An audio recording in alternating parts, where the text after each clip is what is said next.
want to have kids? If so, when and how many? It's a big decision. They may be small bundles of joy, but they can cost a fortune. As people weigh up the pros and cons of procreating, fewer children are being born, especially in the rich world.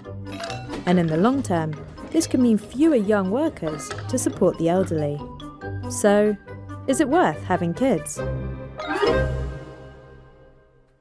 Is it worth having kids? It's a big question some people here in South Florida are thinking about more than ever. Between rising costs, environmental risks, and work-life balance, having children is no simple decision. So, let's break it down.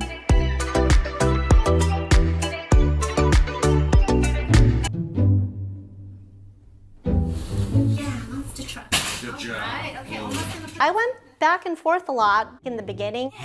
Good job, buddy. A lot of thought that went into weighing the options of both having kids and not having kids.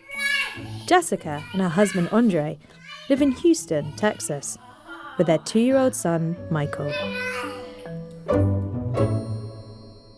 The day he was born, I was overcome with a lot of emotion, happiness, just joy. It's crazy.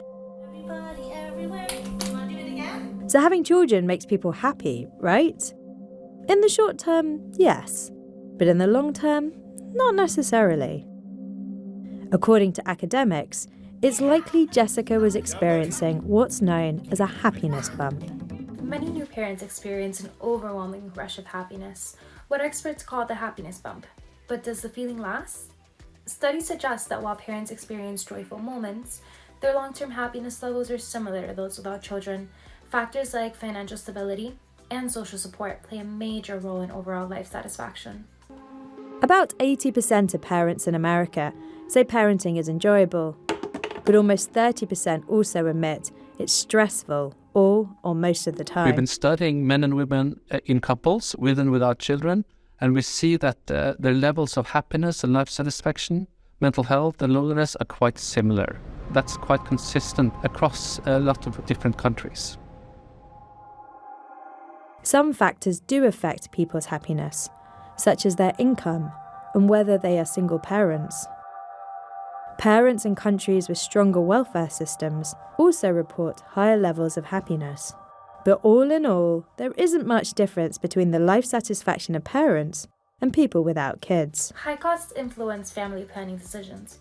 Many couples delay or choose to have fewer children due to financial concerns. Faye lives in the south of England with her husband Matt and their 3-year-old daughter Eloise. When we were looking at our finances, we didn't really factor in nursery costs. When we then looked at childcare costs, it was huge. Some months she was going 2 days a week, and some months it was more than our mortgage. The costs are sometimes crippling. If children won't make you happy, why have them? For most of history, people had lots of children, which made financial sense because kids could work in the fields and look after their parents in old age. But as societies have grown richer, there has been a reduction in procreation. And kids can be costly. The costs start even before birth. Fertility treatment, for those who need it, is expensive. And in some countries, giving birth in a hospital can cost thousands of dollars. Then there's food, clothes, nappies, toys, baby carriers, and prams. Let's talk about finances. Raising a child in the US can cost nearly $300,000, and that's before college. And here in South Florida, the cost of living is skyrocketing. It's a challenge for many young adults who want to have kids, but worry about affording them. With rent prices among the highest in the country and childcare costs rivaling mortgage payments, many young couples are rethinking parenthood. Even basic necessities like food and healthcare add up quickly. For Jessica and Andre in Houston, those costs are about to go up even more. They're expecting their second child. It's not just the direct costs. Having kids can also affect how much mothers earn. Most parents experience a loss in take-home pay when they take parental leave. Men in heterosexual relationships experience a very small short-term dip, But for women, the dip is much bigger, and their earnings rarely recover. In many countries, women who become mothers experience a decline in long-term financial earnings. Meanwhile, fathers see little to no financial penalty. The strain on Jessica's and Andre's budget is not helped by the fact that America is the only rich country that doesn't have nationwide statutory paid parental leave. The impact of having kids goes beyond expenses. Mothers in particular face career setbacks known as the motherhood penalty. How women's earnings drop after having kids? Florida doesn't require paid parental leave, meaning many parents, especially moms, return to work early.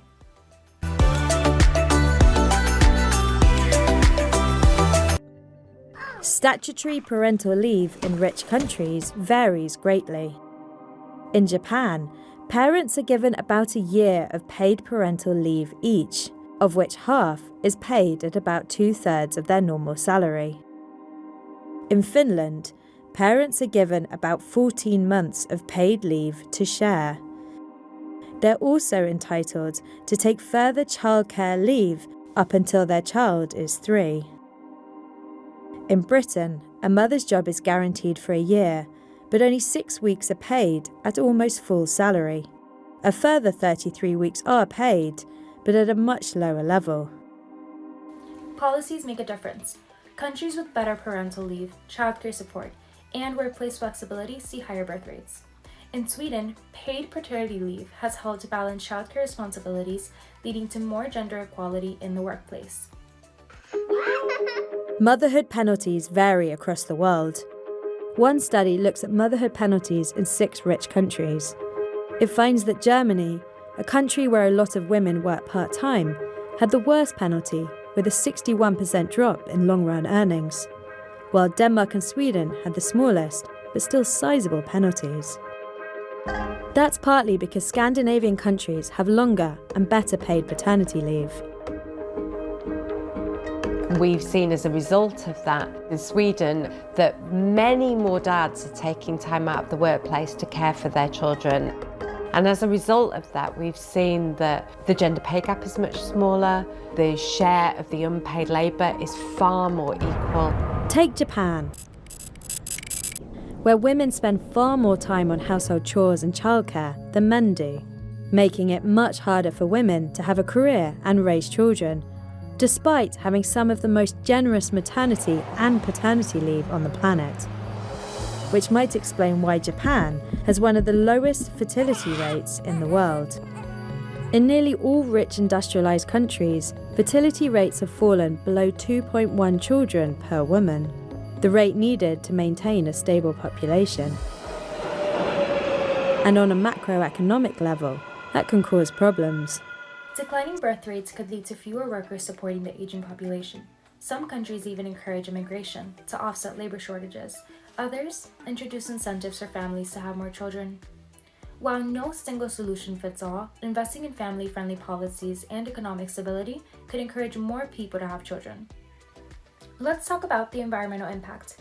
More people mean more resource consumption, so things like water, energy, food. In a place like South Florida, climate change is already hitting hard.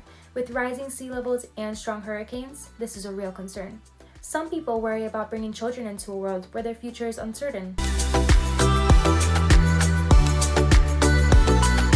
Now, it's not all negatives. South Florida is also a place filled with culture, diversity, and strong communities. For those who choose to have kids, there's an opportunity of raising them in vibrant, unique environments. As we move forward, solutions like better sustainability efforts, improved education, and support systems for parents could make a difference. So, is it worth having kids? There's no right or wrong answer. It really depends on personal values and circumstances. For some, the rewards outweigh the challenges. For others, a child-free life is just as fulfilling. In South Florida, financial stress, climate concerns, and workplace challenges make the decision even more complex. But understanding these factors help us make informed choices. What do you think? Would you raise a family here? Let us know below in the chat.